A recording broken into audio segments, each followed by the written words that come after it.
Ay marata, puri po ang ating Panginoon sa umaga ito. Maraming salamat sa ating po, Panginoon po. This is a day that the Lord has made, and I will rejoice and be glad in it. Welcome po sa devotions po natin sa House of Worship. We are in the topic po, Follow Me.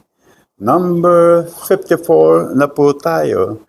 Actually po yung 52 and 53 po, it is the most exciting pong time or yung pong progression po of the command of the Lord to follow me, because dito po nakita ko yung mga disciples po ang the transfiguration of the Lord Jesus Christ. Actually po, yung transfiguration, the moment po that he was transfigured and returned to his the previous state po ng ating pong Panginoon, nung pababa na po sila sa mountain, sabi po ng ating Panginoon dito, huwag ninyong pagsasabi ito until the Son of God was risen, from the dead. The moment po na that Peter, James, and John nakita po nila ito, hindi po nila ito sinabi. Only after po that the Lord Jesus Christ rose from the dead. At kung titignan po natin ito, there is another one po of follow me po. Sa ano po, makita po natin ito sa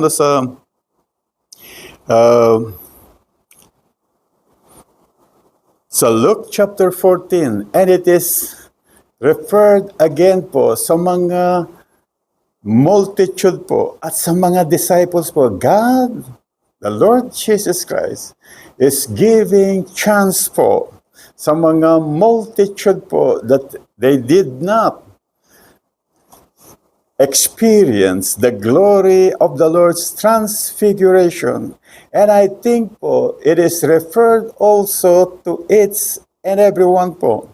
God is giving them a chance na, at alam po ninyo, yung po, nasabi ko nga po kanina, that, that the transfiguration of the Lord Jesus Christ was not, hindi po, pinahayag po ng mga disciples po, Peter, John and James po, hindi po nila pinahayag ito. God is giving again, kung pinahayag po nito, the people will going to heed to the word, to the command of the Lord Jesus Christ na ito. Tingnan po natin po. At ito po, God is giving us also, is referring to each and everyone po. Ang kagandahan po dito,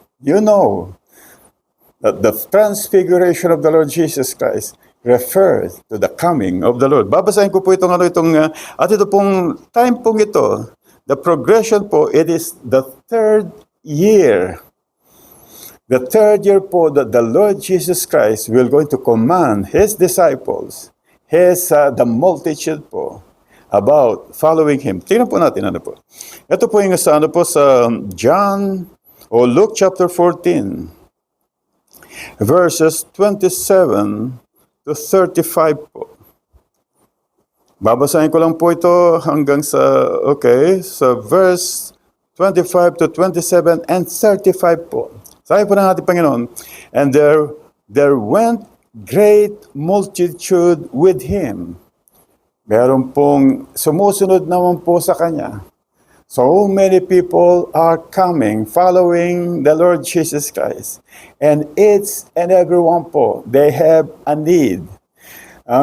Makikita po natin sa mga disciples is different sa mga disciples po ng ating pong Panginoon. They came to the Lord Jesus Christ when the Lord Jesus Christ asked them to follow Him. They are not thinking of anything else. They are not thinking of blessing or having everlasting life or having great possession po, hindi po. They came to the Lord Jesus, they followed the Lord Jesus Christ expecting nothing. I think po sa puso nila, I think ito po yung sa puso nila, they wanted to know who this Jesus who command evil spirit and they came out, who command yung pong nature that to be still, yung pong wind and sea to still, and they obey him. And even he commanded the sicknesses and diseases to move, and then he healed them. Kaya po makita po natin, I think the disciples po, their heart is to know the Lord Jesus Christ. And I hope po Ganon din po yung purpose po ng heart po natin in following the Lord Jesus, to know Him more.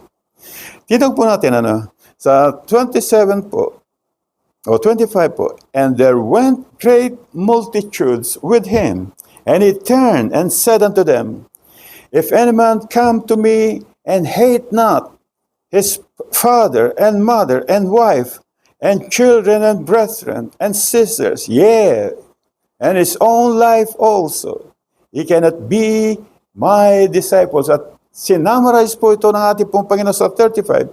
And whosoever that doesn't bear, o tutuloy ko lang po, and whosoever doesn't bear his cross and come after me or follow me, cannot be my disciples. And he summarized it po sa 35.